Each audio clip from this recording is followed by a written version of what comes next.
Para sa mga nagtatanong kung magkano ba ang interest sa SSS loan, salary loan ngayong 2026. So ipapakita ko po sa inyo, diretso na po tayo kung magkano yung interest na nakuha ng sister ko dahil ako po yung nag-process ng kanyang loan. So ito para siguradong legit ang information po natin, nasa 8.76% po per annum, total interest po na sa SSS loan po ng aking kapatid. Bali ang kanyang loan ay 17,500 pesos. Tapos dito sa principal makikita ninyo, pagkatapos ng 24 months dahil 2 taon po itong binabayaran, 17,500. Ang kanyang total na nabayad ay 18,995 pesos. Tapos ang kanyang total interest po na naibayad sa SSS ay 1,495 pesos. That is 8.7%.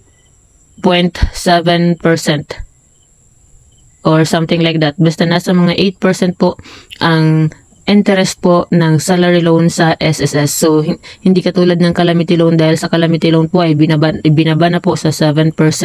So, yan lang po siya kaliit yung loan po talaga, yung interest po sa SSS salary loan. So, follow for more or subscribe for more videos na maaring kakailangan ninyo rin po in the future.